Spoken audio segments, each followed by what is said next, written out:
طلاق کی شرح میں مسلسل اضافہ ہو رہا ہے پاکستان جی اور اب اس حد تک ہو گیا کہ بچیاں جاتی ہیں شادی کے لیے تو وہ ظاہر ہے مردوں کا بھی عمل ٹھیک نہیں ہوگا, کہیں نہ کہیں ان کی بھی غلطی کمی کوتاہی ہوگی, لیکن یہ فیشن بن چکا ہے کہ ڈیورس ہو گئی ہے تو اس کو بڑا فخر سے پیش کیا جاتا ہے, میں جان چھڑا.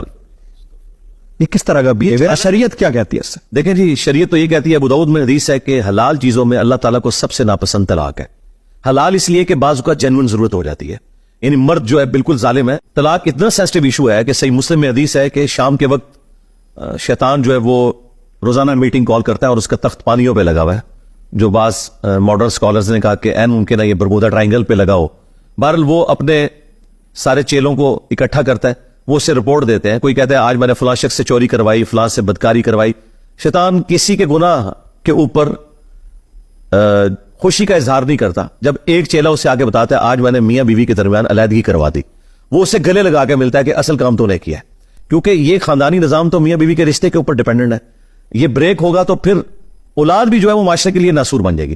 تو اسلام میں طلاق تو آخری درجے تک اوائڈ کی گئی ہے. جی, بخاری مسلم میں حدیث ہے کہ عورت ٹیڑھی پسلی سے پیدا ہوئی ہے. یہ اس کے لیے نیگیٹو بات نہیں ہے, بلکہ بلٹ ان اس کی کمزوری بتائی گئی ہے. اس سے نفع حاصل کرو, اس سے سیدھا کرنے کی کوشش نہ کرو.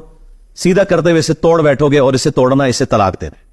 مسلم شریف میں حدیث ہے کوئی بھی مومن اپنی مومنہ بیوی سے بغض نہ رکھے. بخاری مسلم میں حدیث ہے میں اپنی وفات کے بعد سب سے بڑی آزمائش تمہارے لیے تمہاری بیویاں چھوڑ کے جا رہا ہوں, تمہاری عورتیں ہیں, ان کے ساتھ اس نے سلوک کرنا ہے.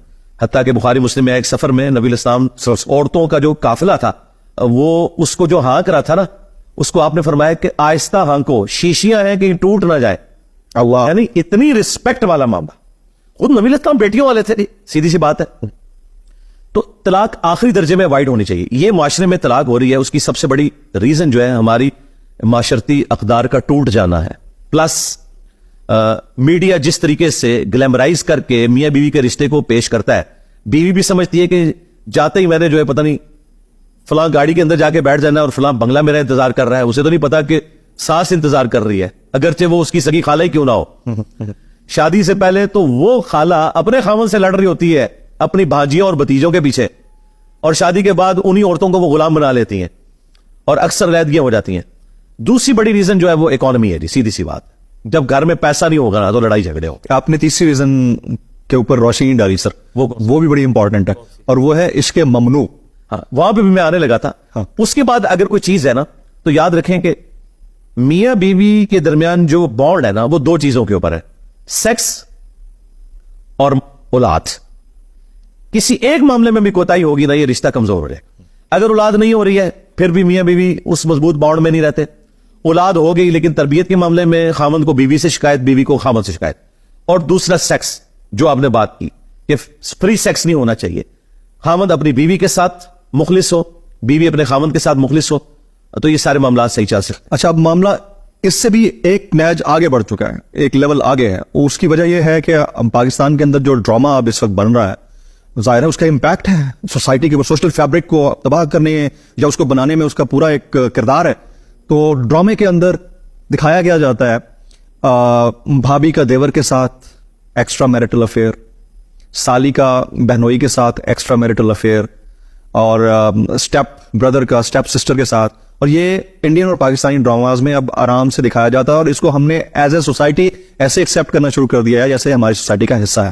نہیں, یہ یور کامنٹ آن دس. میں اس میں کامنٹ کروں گا کہ کئی اکا دکا واقعات اس طرح کے رپورٹ ہوتے ہیں, ان کے اوپر پورے ڈرامے بنا کے لوگوں کو ایجوکیٹ کرنا یہ بڑے ظلم والی بات ہے. میں تو کہتا ہوں ان چیزوں کو ڈسکس بھی نہیں کرنا چاہیے اس حوالے سے کہ آپ اسے اتنا کر کے پریزنٹ کریں. جس طرح ہمارے پاس صحافی حضرات ہے, کوئی یونیورسٹی میں کوئی چھوٹا سا واقعہ رپورٹ ہوا کسی معاملے کے اندر, پکڑ کے اسے میڈیا میں لے آتے ہیں اور پورے ملک کے اندر ایک فضا قائم ہو جاتی ہے. یہ کوئی خدمت نہیں اس معاشرے کی. لیکن ہمارے بڑوں کو دیکھنا چاہیے کہ اگر کوئی واقعہ رپورٹ ہوتا ہے اس حوالے سے اور اس طرح کے ڈرامے بنائے جا رہے ہیں تو یہ سینسر بورڈ جو ہے یہ کس لیے بیٹھا ہوا ہے, یہ کس لیے تنخواہیں کھا رہے ہیں. ان کا کام ہے کہ ان چیزوں کو سینسر کریں, اور یہ چیزیں ہمارے آئین کی روح سے بھی خلاف قانون ہے اس طرح کے معاملات کو لے کے چلنا. آئین تو یہ سارے, جی آئین ہے پاکستان میں, آئین یعنی کتاب میں تو لکھا ہے اسے فالو تو کرنا ہے, لیکن پریکٹیکلی تو قرآن موجود ہے, امت فالو نہیں کر رہی. لیکن اس کا یہ مطلب تو نہیں ہے کہ ہم لوگوں کو ترغیب نہیں دلائیں گے. تو آئین موجود ہے اور آئین پہ جو لوگ نہیں چل رہے ہم انہیں ترغیب دلائیں گے. اسرائیل کا کانسٹیٹیوشن ان کی اسلامی کتاب ہے, کیا پاکستان کا کانسٹیٹیوشن قرآن نہیں بن سکتا تھا؟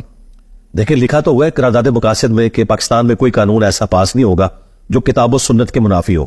اگر قانون نہیں بن سکتا تو ڈرامے کہاں سے بنا رہے ہیں اس قسم کے لوگوں کو ایجوکیٹ کرنے کے؟ یہ کوئی ایجوکیشن والا معاملہ نہیں. قرآن سیکس ڈسپلن میں اتنا سینسٹیو ہے کہ پورے قرآن میں کسی عورت کا نام نہیں آیا.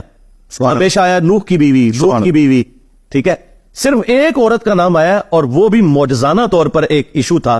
عیسیٰ ابن مریم کی پیدائش ہوئی، وہ بھی حضرت عیسیٰ علیہ السلام کی وجہ سے. اور مریم کی ڈگنیٹی کو اللہ تعالیٰ نے سیکیور کرنا تھا کہ ان کے ہاں جو یہ پیدائش ہے یہ معجزانہ ہوئی ہے، کوئی ان کے کریکٹر کے اوپر حملہ نہ کرے. ادروائز پورے قرآن میں کسی عورت کا نام بھی نہیں ہے. اللہ تعالیٰ نے عورت کو اتنی عزت دی ہے. عورت کا مطلب ہی پردے کی چیز ہے عربی میں، عورت. بے شک، ہاں جی. بے شک.